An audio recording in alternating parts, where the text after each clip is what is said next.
پہلے تیار ہوں گا۔ سمجھ آئیے آپ کو؟ پھر آپ نے اپنی اسلامیات کی کاپیز اوپن کرنی ہے، 1 پیج پہ مارجن لائن ڈرا کرنی ہے، ڈیٹ اینڈ ڈے مینشن کرنی ہے۔ اسٹوڈنٹ آپ وہ ڈیٹ اینڈ ڈے مینشن کریں گے جس ڈیٹ اینڈ ڈے پہ آپ اپنا ورک سٹارٹ کریں گے۔ آج ہم نے اس کے سوالات کے جوابات سولو کرنے ہیں، اس کے ہم نے لانگ کوسچن لکھنے ہیں، اس لیے ہم لکھیں گے، سب سے پہلے ہم لکھیں گے چیپٹر کا نیم۔ چیپٹر کا نیم ہے حلف الفضول۔ ہم نے چیپٹر کی ریڈنگ کی ہے، ہمیں چیپٹر کی ریڈنگ اچھے سے یاد ہیں، ان چیپٹر کی ریڈنگ کو ذہن میں رکھتے ہم نے اپنے کوسچنز کے آنسر لکھنے ہیں۔ پھر ہم لکھیں گے سوالات کے جوابات دیں۔ سوال نمبر 1،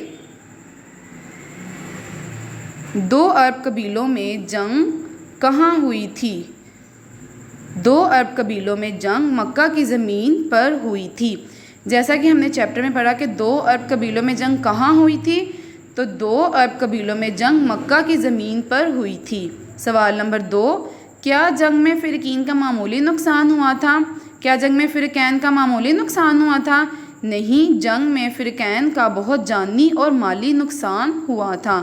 یہ ہم اپنے چیپٹر میں پڑھ چکے ہیں، جو ہمیں پتہ ہے کہ جنگ میں فریقین کا بہت جانی اور مالی نقصان ہوا تھا۔ سوال نمبر 3، مکہ کے ایک سردار نے کیا کیا؟ جواب، مکہ کے ایک سردار نے ایک تاجر سے مال خریدا اور قیمت دینے سے انکار کر دیا۔ مکہ کے ایک سردار نے کیا کیا تھا؟ تاجر سے مال خریدا تھا اور قیمت دینے سے انکار کر دیا تھا، اسی لیے پھر آپ صلی اللہ علیہ وسلم نے معاہدہ طے کیا تھا۔ تو اس کام کو آپ نے اپنی اسلامیات کی کاپی پہ لکھنا ہے اور یاد کرنا ہے۔ میں امید کرتی ہوں آپ کو اچھی طرح سے سمجھ آ گیا ہوگا۔ آگے بڑھتے جاؤ، پڑھنا ہے، رکنا نہیں۔ اللہ حافظ، اپنا خیال رکھیے گا۔